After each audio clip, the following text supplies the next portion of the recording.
So as I mentioned yesterday, my students and I spent some time in class talking about what it is that humans can bring to the work environment that AI cannot. And my students were very thoughtful about that, talking about things like human connection and values and so forth. And one student brought up the idea that humans can bring physical labor to a work environment that AI can't.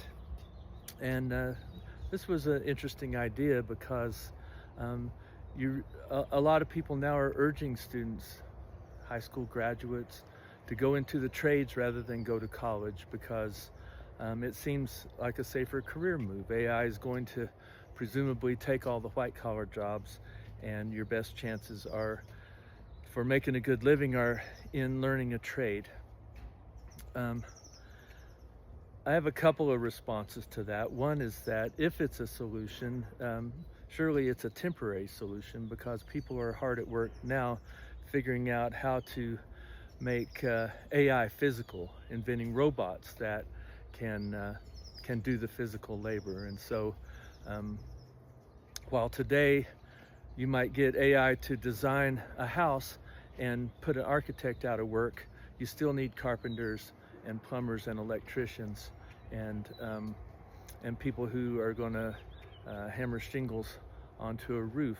But maybe that won't always be the case. It seems like just around the corner there are efforts to get machines to do that work as well.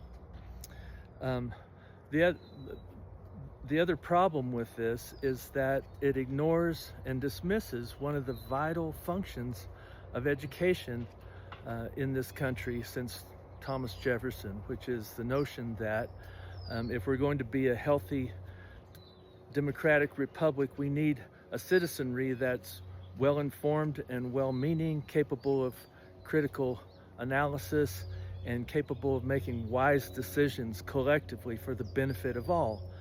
And to achieve that, education is the key and always has been, from Thomas Jefferson through Horace Mann, through John Dewey.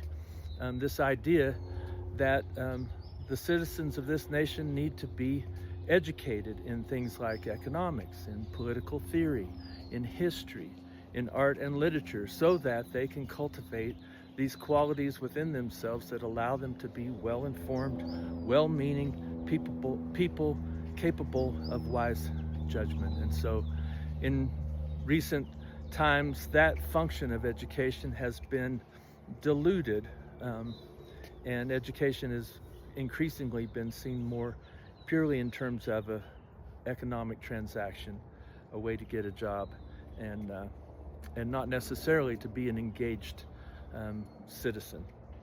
So that's a shame, and I hope that one of the changes that comes about here as we grapple with the impact of AI is that we return to recognizing the value of an education that creates wise people, well-informed, well-meaning, and capable of good judgment. So today in class, we're going to begin talking about ethics as it pertains to writing and as we grapple with these questions raised by artificial intelligence.